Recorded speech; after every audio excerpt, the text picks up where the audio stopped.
નમસ્તે સ્ટુડન્ટ્સ, આજે આપણે પ્રકરણ 2 નો છેલ્લો ટોપિક જે છે ટોપિક નંબર 2.15 કેપેસિટરમાં સંગ્રહિત ઉર્જા એનો અભ્યાસ કરવાના છીએ. આ ટોપિક કેપેસિટરના જે ટોપિક્સ છે મુખ્યત્વે આપણે 4 ટોપિક કેપેસિટરમાં મુખ્ય ભણવાના હતા. અહીંયા હું લખું છું. એક તો કેપેસિટર અથવા અને કેપેસિટન્સ એની પ્રાથમિક સમજૂતી. બીજો ટોપિક જે છે એ છે સમાંતર પ્લેટ કેપેસિટર. સમાંતર પ્લેટ કેપેસિટર. ત્રીજો ટોપિક કેપેસિટરમાં ડાઇઇલેક્ટ્રિક. એની પછીનો ટોપિક કેપેસિટરના જોડાણો, શ્રેણી અને સમાંતર જોડાણો. અને છેલ્લો ટોપિક એ છે કેપેસિટરમાં સંગ્રહિત ઉર્જા. કેપેસિટરમાં સંગ્રહિત ઉર્જા એ આપણે એટલે કેપેસિટર અને કેપેસિટન્સની પ્રાથમિક માહિતી જો તમારી પાસે હોય તો 4 મુખ્ય ટોપિક્સ જે છે કેપેસિટરમાં એ આપણે ભણવાના થાય છે. આજે આપણે એમાંનો જે અગત્યનો ટોપિક છે એનર્જી સ્ટોર્ડ ઇન કેપેસિટર. તમે મારી સાથે લખતા જજો, ટાઇટલ આપો કેપેસિટરમાં સંગ્રહિત ઉર્જા.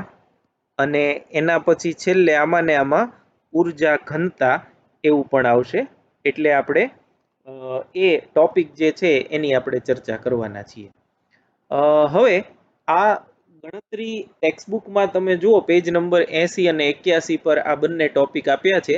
બે રીતે કેપેસિટરની સંગ્રહિત ઉર્જા આપણે ગણી શકીએ છીએ, પણ જે સહેલી મેથડ છે એના પરથી હું તમને કરાવું છું અને પરીક્ષામાં તમે આ મેથડથી લખશો તો પણ કોઈ વાંધો આવશે નહીં. પહેલા તો આપણે ઉર્જા જે છે એ કેવી રીતે ગણવાની એની આપણે ચર્ચા કરીએ. તો જુઓ, બહુ સરસ આર્ગ્યુમેન્ટ છે, અહીં તમે બરાબર ધ્યાન આપી અને સમજજો. આ ધારો કે કેપેસિટરની એક પ્લેટ છે, પ્લેટ નંબર 1, અને આ કેપેસિટરની બીજી પ્લેટ છે, અને આ બંને જે છે એ સુવાહકો છે. હવે આપણે જોયું કે કેપેસિટર એ બે સુવાહકોનું તંત્ર છે કે જેના પરના વિદ્યુત ભારો Q અને -Q હોય. હવે અહીંયાની આ જે બે પ્લેટ બતાવી છે -Q હોય. આ બંને પ્લેટો જે છે એ અત્યારે વિદ્યુતની દ્રષ્ટિએ તટસ્થ છે. બંને પ્લેટોમાંથી કોઈ પણ પ્લેટ પર કોઈ પણ પ્રકારનો વિદ્યુત ભાર નથી. પણ આપણે જાણીએ છીએ કે જ્યારે કેપેસિટર બને ત્યારે આના પર +Q વિદ્યુત ભાર આવે અને આના પર -Q વિદ્યુત ભાર હોય. તો આના પર +Q કેવી રીતે આવ્યો અને આના પર -Q કેવી રીતે આવ્યો એની સમજૂતીમાં આપણે એમ સમજશું. બરાબર, આ પોઈન્ટ જે છે એક જ ફિઝિક્સનો પોઈન્ટ છે, બાકી બધું સાદું સંકલનથી ગણતરી જ કરવાની છે. આપણે એવું લેશું કે પ્લેટ નંબર 1 અને પ્લેટ નંબર 2 એ બંને શરૂઆતમાં તટસ્થ છે. હું અહીંયા લખતો જાઉં છું, તમે મારી સાથે લખતા જજો. પ્લેટ 1 અને પ્લેટ 2 બંને શરૂઆતમાં તટસ્થ છે. ત્યારબાદ પ્લેટ 2 પરથી અમુક વિદ્યુત ભાર પ્લેટ 1 પર ટ્રાન્સફર કરવામાં આવે છે. હવે જુઓ, આ પોઈન્ટ અગત્યનો છે. પહેલા બંને પ્લેટ્સ કેવી હતી? બે તટસ્થ. આના પર કોઈ વિદ્યુત ભાર નહીં, આના પર કોઈ વિદ્યુત ભાર નહીં. હવે આના પર ધારો કે અમુક પ્લસ વિદ્યુત ભાર ટ્રાન્સફર થયો. ફોર એક્ઝામ્પલ, આ વિદ્યુત ભારને આપણે ક્યુ પ્રાઇમ કહીએ. પ્લસ ક્યુ પ્રાઇમ વિદ્યુત ભાર છે આપણે 2 નંબરની પ્લેટમાંથી ઉપાડી અને 1 નંબરની પ્લેટમાં મૂક્યો. ફરીથી વાંચો. ત્યારબાદ પ્લેટ 2 પરથી અમુક વિદ્યુત ભાર આપણે સમજવા માટે ક્યુ પ્રાઇમ લીધો છે, એને પ્લેટ પી પર ટ્રાન્સફર કર્યો, 1 પર ટ્રાન્સફર કર્યો. ક્યાંથી? પ્લેટ 2 પરથી. તો જે પ્લેટ મેળવે છે એ પોઝિટિવ થાય અને સ્વાભાવિક છે આ પ્લેટ ગુમાવે એટલે એના પરનો વિદ્યુત ભાર માઇનસ ક્યુ પ્રાઇમ થાય. બરાબર છે? ફરીથી એકવાર સમજાવું છું. શરૂઆતમાં પ્લેટ 1 અને પ્લેટ 2 તટસ્થ છે. હવે પ્લેટ 2 માંથી અમુક વિદ્યુત ભાર જે ધન વિદ્યુત ભાર છે એને આપણે પ્લેટ 1 પર ટ્રાન્સફર કરીએ છીએ. તો પ્લેટ 1 વિદ્યુત ભાર મેળવે છે, ધન વિદ્યુત ભાર મેળવે છે એટલે પોઝિટિવ થાય, અને આ વિદ્યુત ભાર ગુમાવે છે એટલે એ નેગેટિવ થશે. બરોબર છે? અચ્છા, હવે ધારો કે બીજો પ્લસ વિદ્યુત ભાર અહીંયા જમા થયો. હવે આ જે વિદ્યુત ભાર અહીંથી આપણે મૂકીએ છીએ, આ સેકન્ડ જે વિદ્યુત ભાર આપણે મૂકીએ એને આની વિરુદ્ધમાં કાર્ય કરવું પડે. ધારો કે આપણી પાસે એટલી ઉર્જા છે કે જેથી કરીને આ કાર્ય કરી શકીએ. તો જેમ જેમ આ પ્લેટ પર વિદ્યુત ભાર ધન જમા થતો જાય એને અનુરૂપ અહીંયા ઋણ વિદ્યુત ભાર છે એ મળતો જશે. અને ફાઇનલી છેલ્લે અહીંયા આગળ કેટલો વિદ્યુત ભાર આવ્યો? પ્લસ ક્યુ. અને અહીંયા કેટલો વિદ્યુત ભાર રહ્યો? માઇનસ ક્યુ. એટલે હવે આ તંત્ર જે છે એ કેપેસિટર બની ગયું. સમજો છો તમે શું કરીએ છીએ આપણે? એટલે આપણે કટકે કટકે વિદ્યુત ભારો 2 નંબરની પ્લેટમાંથી 1 નંબરની પ્લેટમાં ટ્રાન્સફર કરીએ એમ ધારી શકીએ છીએ. એમ ટ્રાન્સફર કરતા કરતા કરતા કરતા જે કેપેસિટરની પ્લેટ પરનો વિદ્યુત ભાર હોય ક્યુ, એટલો વિદ્યુત ભાર ટ્રાન્સફર થાય ત્યારે આ પ્રક્રિયા અટકી જાય છે. પણ 0 થી ક્યુ વિદ્યુત ભાર થાય આ પ્લેટ પર, પ્લેટ નંબર 1 પર, તે દરમિયાન આપણે કટકે કટકે વિદ્યુત ભાર છે એને મૂકીએ તો એ વિદ્યુત ભારોની વિરુદ્ધમાં કાર્ય કરતા જવું પડે, અને જ્યારે એ કાર્ય જે છે એ વિદ્યુત ઉર્જા સ્વરૂપે કેપેસિટરમાં સંગ્રહ પામે અને એ ઉર્જાને જ કેપેસિટરની ઉર્જા કહેવાય. તો હવે આપણે એને લખી નાખીએ જે અહીંયા આગળ ચર્ચા કરીએ. પ્લેટ 2 પરથી અમુક વિદ્યુત ભાર પ્લેટ 1 પર ટ્રાન્સફર કરવામાં આવે છે. આમ અંતિમ સ્થાયી સ્થિતિમાં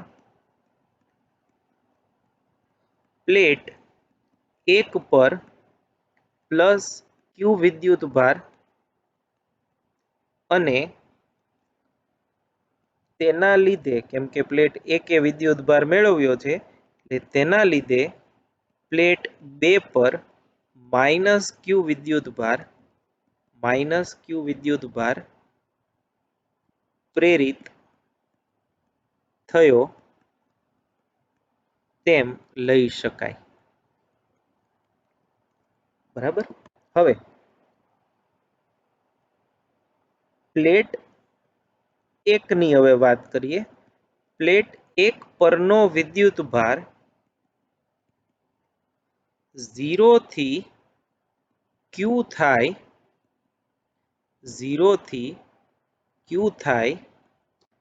ત્યાં 0 થી ક્યુ થાય તે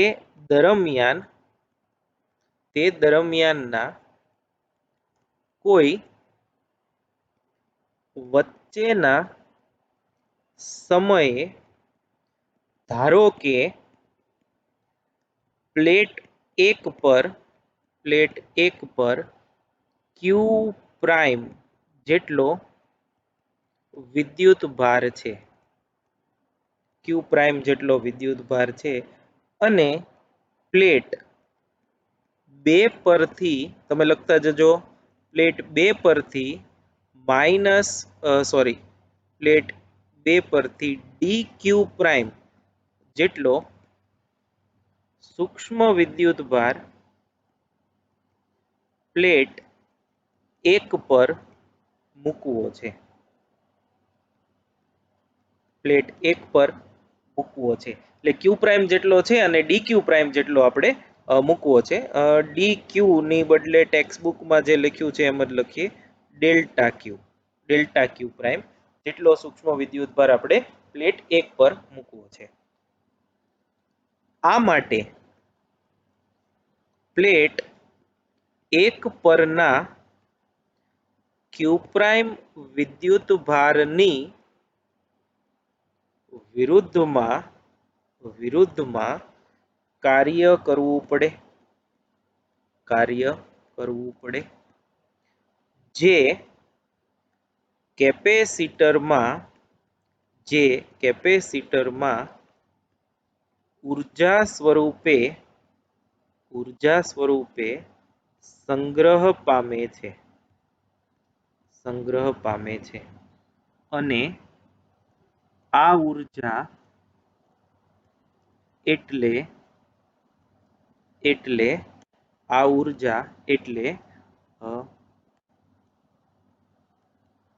કેપેસિટરની ઉર્જા અથવા તો કેપેસિટરમાં સંગ્રહિત ઉર્જા.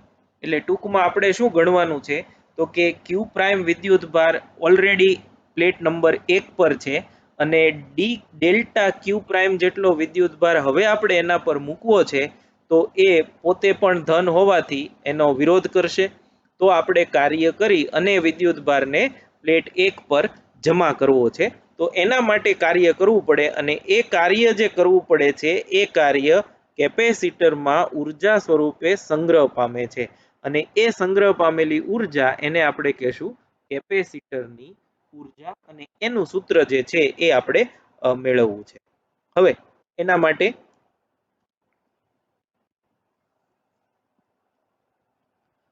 જ્યારે પ્લેટ પર વિદ્યુતભાર ક્યુ ડેશ હોય ત્યારે સ્થિતિમાન વી ડેશ બરાબર ક્યુ ડેશ બાય સી, કેમ કે આપણે ભણી ગયા છીએ સી બરાબર ક્યુ બાય વી, તો વી ડેશ બરાબર ક્યુ બાય સી, કેમ કે કેપેસિટન્સ જે છે એ તો કેપેસિટરનું ફિક્સ હોય. વી પ્રાઇમ ક્યુ પ્રાઇમ ને અનુરૂપ સ્થિતિમાન જે છે એ ધારો કે વી પ્રાઇમ છે. હવે ડેલ્ટા ક્યુ પ્રાઇમ જેટલો વિદ્યુતભાર પ્લેટ 1 પર મૂકવા માટે જરૂરી કાર્ય ડેલ્ટા ડબલ્યુ હોય તો ડેલ્ટા ડબલ્યુ બરાબર V dash into delta Q dash. યાદ કરો આ ક્યાંથી આવ્યું હશે?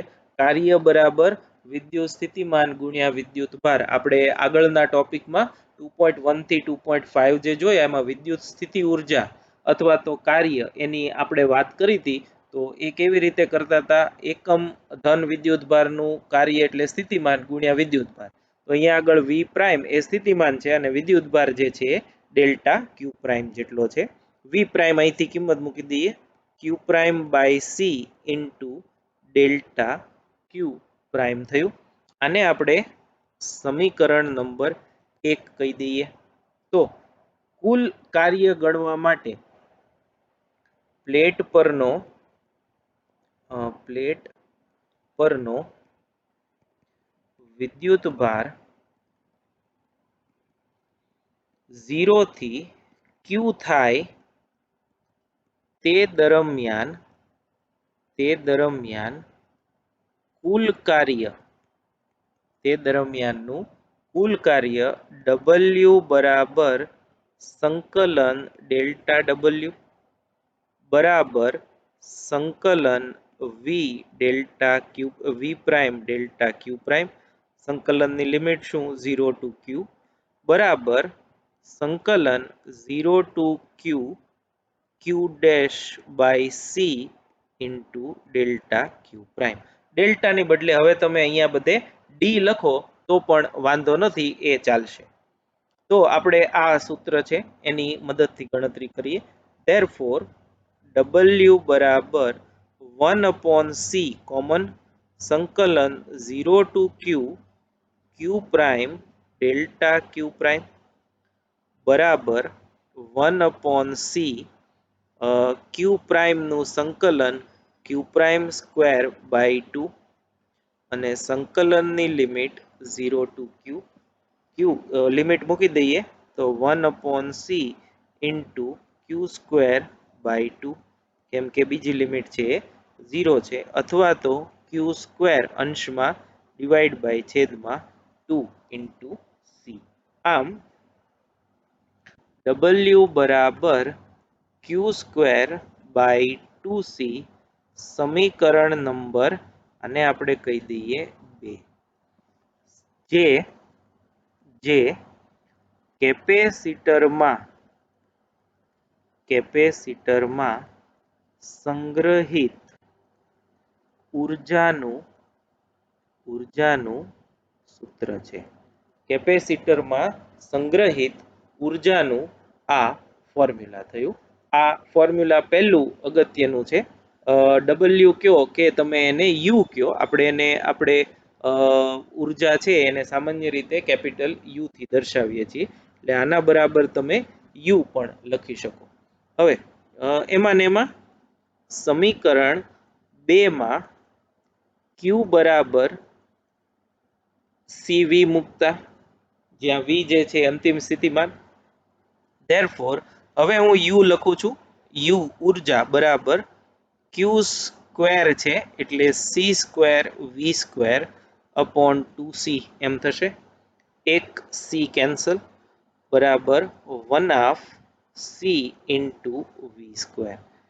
આ કેપેસિટરમાં સંગ્રહિત ઉર્જાનું બીજું સૂત્ર, ધારો કે સમીકરણ નંબર 3 કહીએ, અને આ સૂત્ર જે છે એ સૌથી વધુ વપરાતું સૂત્ર છે, એટલે એ અગત્યનું.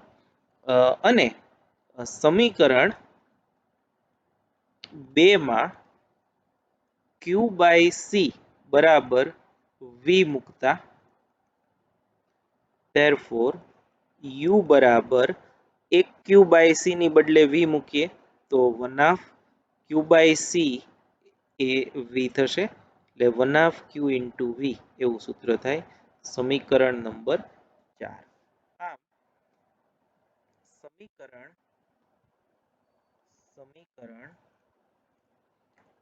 2, 3 અને 4, 2, 3 અને 4 એ કેપેસિટરમાં સંગ્રહિત ઉર્જાના સૂત્રો છે. કેપેસિટરમાં સંગ્રહિત ઉર્જાના સૂત્રો છે, અને આ જેટલા આપણે સૂત્રો લખ્યા છે, એક આ સૂત્ર, એક આ સૂત્ર ઇમ્પોર્ટન્ટ, આ સૂત્ર ઇમ્પોર્ટન્ટ. આનો ઉપયોગ આવે છે, પણ આ સમીકરણ 2 અને 3 જેટલો ઉપયોગ એનો આવતો નથી. એટલે આ જે છે એ કેપેસિટરમાં સંગ્રહિત ઉર્જાનું સૂત્ર છે. હમણાં આપણે આ ટોપિક પૂરો થાય એટલે મટીરિયલમાં જે આપેલું છે એ પ્રમાણે કેવી રીતે થાય એ હું તમને સમજાવું છું. ટેક્સ્ટબુકમાં એક સમીકરણ 2.70 થી 72 સુધીનું, 70 થી 72 સુધીનું અલગ રીતે ગણતરી કરીને આપ્યું છે. તમને જો એ રીત સમજાતી હોય તો એ રીતે પણ તમે લખી શકો છો, અને આ રીતે જે મેં તમને કરાવ્યું એ રીતે પણ લખી શકો છો. બંને રીત જે છે એ ટેક્સ્ટબુકમાં આપેલી છે. આ રીતમાં સમજૂતી પછી એમણે સીધું એવું કીધું છે કે સમીકરણ 1 નું જો સંકલન કરવામાં આવે તો જે ક્યુ સ્ક્વેર બાય 2c સૂત્ર જે છે એ સીધું તમને મળી જાય છે. જે તમને યાદ રહે, મટીરિયલમાં જે આપ્યું છે એ સહેલામાં સહેલી રીત છે, એ પ્રમાણે કરો તો વધારે સારું. નેક્સ્ટ જે છે એ એક બીજો નાનકડો ટોપિક છે, એની પણ આપણે ચર્ચા કરી લઈએ. એનું ટાઇટલ છે, તમે ટાઇટલ આપજો, એ છે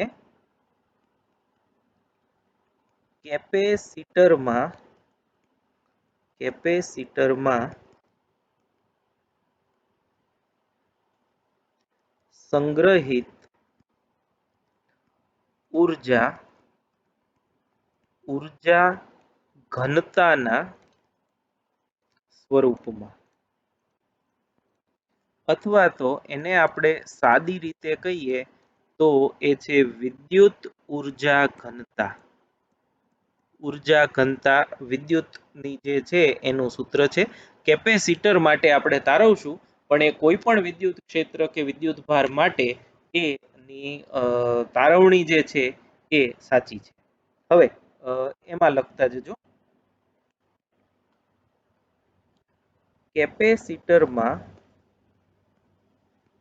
કેપેસિટરમાં સંગ્રહિત ઉર્જા U બરાબર Q² ડિવાઇડેડ બાય 2C. હવે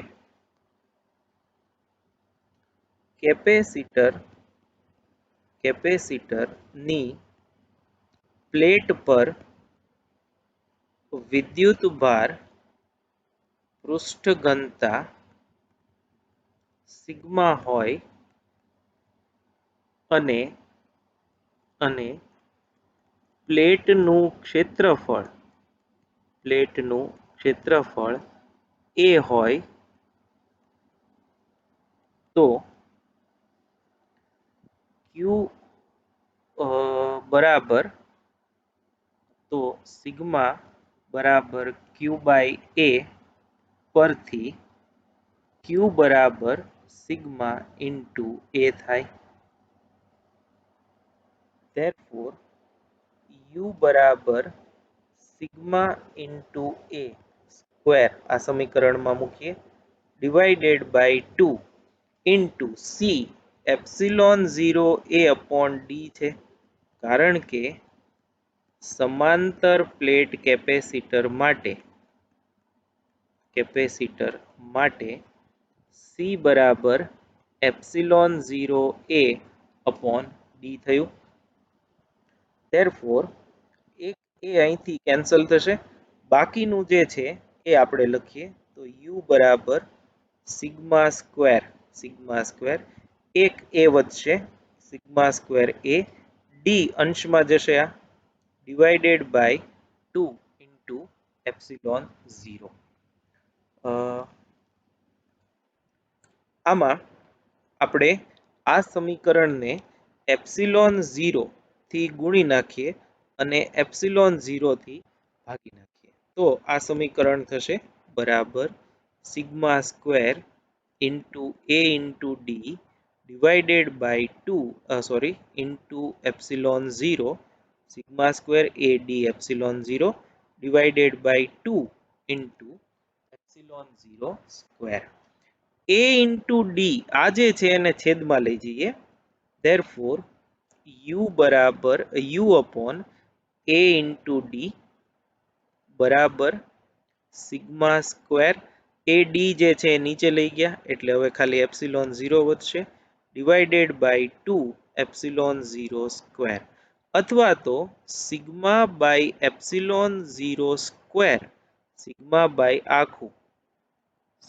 by epsilon 0 square into epsilon 0 by 2 બરાબર E સ્ક્વેર એપ્સિલોન 0 બાય 2, કારણ કે કેપેસિટર માટે વિદ્યુત ક્ષેત્ર E બરાબર સિગ્મા બાય એપ્સિલોન 0 થાય.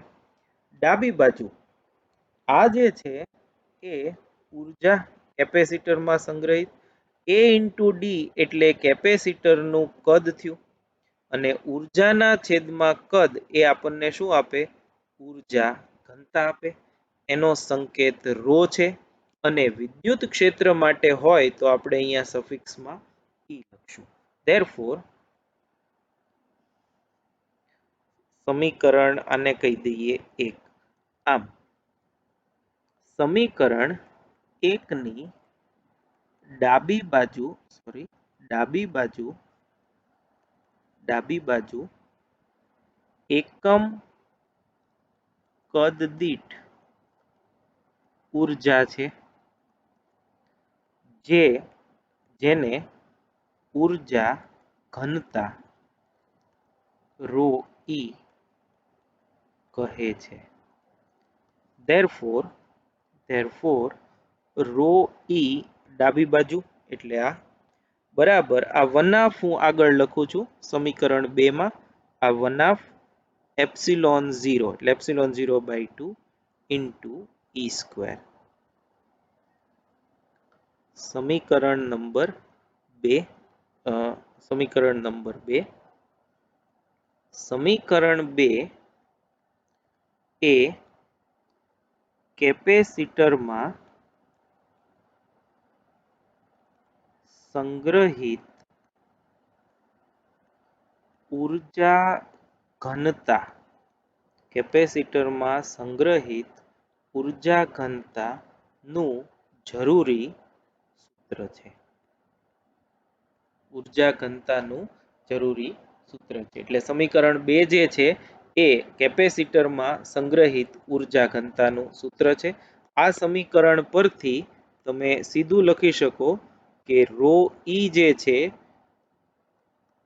એ વિદ્યુત ક્ષેત્રના વર્ગના સમપ્રમાણમાં હોય છે એટલે કે અને બાકીના કોઈ પરિબળો આમાં આવતા નથી એટલે આપણે તારવણી છે એ સમાંતર પ્લેટ કેપેસિટર માટે કરી છે કેમ કે એની થિયરી આપણે ભણી ગયા છીએ અને સહેલું પડે છે. બાકી કોઈ પણ વિદ્યુત ક્ષેત્ર જ્યાં આગળ હોય એ વિદ્યુત ક્ષેત્ર સાથે સંબંધિત ઉર્જા ઘનતા એટલે 1/2 એપ્સિલોન 0 ઈ સ્ક્વેર એ વિદ્યુત ક્ષેત્ર કેપેસિટરનું હોય કે કોઈ અન્ય વિદ્યુતભાર તંત્રનું હોય. સમીકરણ 2 નો ઉપયોગ જે છે એ તમે કોઈ પણ વિદ્યુત ક્ષેત્ર માટે કે કોઈ પણ વિદ્યુતીય સંરચના માટે કરી શકો છો. એ ફક્ત કેપેસિટરનું સૂત્ર છે એવું નથી. સમીકરણ 2 જે છે એ વ્યાપક સમીકરણ છે એ તમે એક ધ્યાનમાં રાખજો. આના પરના MCQ પણ પૂછાય છે. 2 માર્કમાં કેપેસિટરમાં સંગ્રહિત ઉર્જા ઘનતાના સ્વરૂપમાં મેળવો એવો પ્રશ્ન તમને પૂછાય તો આટલું તમારે એમાં તારવણી કરવાની છે. એટલે કેપેસિટરમાં સંગ્રહિત ઉર્જા તમને 3 માર્કમાં પૂછાઈ શકે કે 2 માર્કમાં પૂછાઈ શકે લાંબો પેપર હોય તો. અને કેપેસિટરમાં સંગ્રહિત ઉર્જા ઘનતા એનું જે સૂત્ર છે એની તારવણી તમને 2 માર્કમાં પૂછાઈ શકે. અને કેપેસિટરનો જે આખો ટોપિક છે એમાં કેપેસિટર સમાંતર પ્લેટ કેપેસિટરના કેપેસિટન્સનું સૂત્ર તારવો પહેલો પ્રશ્ન. શ્રેણી જોડાણ માટે સમતુલ્ય કેપેસિટન્સનું સૂત્ર તારવો બીજો પ્રશ્ન. સમાંતર જોડાણ માટે કેપેસિટન્સનું સૂત્ર તારવો ત્રીજો પ્રશ્ન. કેપેસિટરમાં સંગ્રહિત ઉર્જાનું સૂત્ર 1/2 કે Q²/2C મેળવો એ ચોથો પ્રશ્ન. અને ઉર્જા ઘનતાના સ્વરૂપમાં કેપેસિટરમાં સંગ્રહિત ઉર્જા મેળવો પાંચમો પ્રશ્ન. આ 5 પ્રશ્નો જે છે એમાંથી એક પ્રશ્ન આવવાની શક્યતા સૌથી વધારે છે પ્રકરણ 2 માં. એટલે આ બધા પ્રશ્નો અથવા તો કેપેસિટર વાળો આખો ટોપિક જે છે એ તમે સારી રીતે કરી નાખજો. હવે અહીં આપણે પ્રકરણ નંબર 2 જે છે એની થિયરીનો જેટલો ભાગ જે છે એ આપણે બધો પૂરો કરીએ છીએ. હજી ઓલમોસ્ટ 1 વીક જેવો એટલે કે 3 લેક્ચર જેવો સમય છે એ દાખલાઓ ગણવામાં જશે એટલે આપણે 1 બાય 1 દાખલાઓ કરતા જશું. તો આ વીકેન્ડમાં તમે જે થિયરી આપણે ભણ્યા છીએ પહેલા મટીરિયલ તમારી પાસે છે જ પહેલું પાનું જે છે એને અલગ કરી અને એક ટોપિક જોતા જજો. વિદ્યુત સ્થિતિમાન થી શરૂ કરી અને કેપેસિટરમાં સંગ્રહિત ઉર્જા સુધીનું પ્રકરણ 2 જે છે એ આખા ફિઝિક્સનું સૌથી અગત્યનું પ્રકરણ છે. કેમ કે તમે હવે એવું જોયું છે કે જે સિલેબસનો ઘટાડો CBSE એ કર્યો એમાં પ્રકરણ 2 સિવાયના તમામ પ્રકરણોમાંથી થોડું છે કાઢી નાખ્યું છે પણ પ્રકરણ 2 માંથી કાંઈ કાઢ્યું નથી. એટલે સમગ્ર પ્રકરણ જે છે એનું વેઇટેજ પણ વધારે છે, માર્કની દ્રષ્ટિએ પણ અગત્યનું છે અને સમજવાની દ્રષ્ટિએ ઇલેક્ટ્રોસ્ટેટિક પણ અગત્યનું છે. તો ફરીથી આપણે આ જે ટોપિક જ્યાં આપેલો છે મટીરિયલમાં એને એક વખત ઝડપથી રિવાઇઝ કરી જઈએ. તો જુઓ આ પ્રશ્ન આપેલો છે કેપેસિટરમાં સંગ્રહિત ઉર્જાનું સૂત્ર તારવો. એક જ આકૃતિ દોરેલી છે. આના પ્લેટ 1 પરનો વિદ્યુતભાર પ્લસ ક્યુ અત્યારે છે અને માઇનસ ક્યુ વિદ્યુતભાર ક્યુ પ્રાઇમ વિદ્યુતભાર આના પરનો છે. હવે આપણે આ જે ડેલ્ટા ક્યુ પ્રાઇમ વિદ્યુતભાર છે એ અહીંથી અહીંયા આમ ટ્રાન્સફર કરીએ છીએ. તો હવે અહીંયા ડેલ્ટા ક્યુ ઉમેરાય તો અહીંયા ડેલ્ટા ક્યુ માઇનસ થાય એટલે માઇનસ ક્યુ માંથી ડેલ્ટા ક્યુ પ્રાઇમ માઇનસ કર્યો છે. આ ડેલ્ટા ક્યુ પ્રાઇમને પ્લેટ નંબર 2 થી પ્લેટ નંબર 1 પર મૂકવા માટે બહારથી કાર્ય કરવું પડશે અને કોઈ પણ વખતે તમે જુઓ ક્યુ નું સ્થિતિમાન વધુ જ રહેવાનું છે અને આ માટે સૂક્ષ્મ વિદ્યુતભાર માટેનું કાર્ય ગણી તેનું સંકલન કરી કુલ કાર્ય જે છે એ ગણી શકાય છે અને એ સમીકરણ 1 સૂક્ષ્મ કાર્ય અને સમીકરણ 1 નું સંકલન અહીંયા કરેલું છે q²/2c સૂત્ર મળે. તમને એમ પ્રશ્ન પૂછ્યો હોય કે કેપેસિટરમાં સંગ્રહિત ઉર્જાનું સૂત્ર મેળવો તો અહીંયા જે આપ્યો છે એ આનો આ પ્રશ્ન બેઠો લખી નાખવાનો રહે. પણ જો તમને એમ કે q²/2c સૂત્ર તારવો તો તમારે અહીં સુધી તારવવાનું છે. સમીકરણ 2 સુધી તારવી તમારો આન્સર જે છે પતી જાય. તમને એમ કે સંગ્રહિત ઉર્જાનું સૂત્ર 1/cv² તારવો તો સમીકરણ 3 સુધી તારવવાનું અને 1/qe કે તો એ જો કાંઈ ફોલ્ડ ન પાડ્યો હોય સમીકરણનો તો તમારે 2, 3 અને 4 એ ત્રણે ત્રણ સમીકરણો છે એ તારવવાના છે. અને છેલ્લો પ્રશ્ન જે છે છેલ્લો ટોપિક જે છે આ ટેક્સ્ટ બુકનો એ છે કેપેસિટરમાં સંગ્રહિત ઉર્જાનું સૂત્ર લખી તેના પરથી ઉર્જા ઘનતાનું સૂત્ર તારવો. તો કેપેસિટરની સ્થિતિ ઉર્જાને પ્લેટો વચ્ચેના વિદ્યુત ક્ષેત્રમાં સંગ્રહ પામેલી ઉર્જા તરીકે લઈ શકાય. આ ઇમ્પોર્ટન્ટ છે. આના એમસીક્યુ આપણે પૂછીએ છીએ. એ ઉર્જા ક્યાં સંગ્રહાય તો કે બે પ્લેટ વચ્ચેના વિદ્યુત ક્ષેત્રમાં ઉર્જાનો સંગ્રહ થાય છે. જેની પ્લેટનું ક્ષેત્રફળ a, બે પ્લેટ વચ્ચેનું અંતર d હોય તેવા કેપેસિટરની ઉર્જા q²/2c થશે. q બરાબર સિગ્મા a અને c ε0 a/d એ અહીંયા મૂકી દીધું. સાદુરૂપ આપી e ની કિંમત સિગ્મા/ε0 મૂકીએ તો આ સમીકરણ મળે. એમાં જે ડાબી બાજુ u/ad એ u/કદ છે એ એકમ કદ દીઠ સંગ્રહ પામતી ઉર્જા છે અને એને આપણે કહીએ છીએ ઉર્જા ઘનતા. એને સ્મોલ u એવું ટેક્સ્ટ બુકમાં કીધું છે. આપણે એને અથવા તો રો એવું પણ કહીએ છીએ. ટેક્સ્ટ બુકમાં u છે એટલે આપણે સ્મોલ u સંકેતનો ઉપયોગ કરશું. એ થશે 1/ε0 e². સમીકરણ 1 સમાંતર પ્લેટ કેપેસિટર માટે આપણે સાધિત કર્યું છે પરંતુ વિદ્યુત ક્ષેત્રની ઉર્જા ઘનતાનું આ પરિણામ વ્યાપક છે. વિદ્યુત ભારોની કોઈપણ સંરચનાના વિદ્યુત ક્ષેત્ર માટે આ સૂત્ર છે એ સાચું છે. તો ફરીથી એક વખત આખું પ્રકરણ જે છે એની થિયરી તમે જોઈ જજો. આની પછી એક દાખલો છે એ આપણે કરવાના છીએ. બે દાખલાઓ આમ તો સ્વાધ્યાયના ઉદાહરણના એટલે આજે આપણે ઉદાહરણો પણ જેટલા છે એ બધા પૂરા કરી નાખશું. એટલે ખાલી સ્વાધ્યાયના દાખલાઓ છે એ જ બાકી રહેશે. Thank you very much.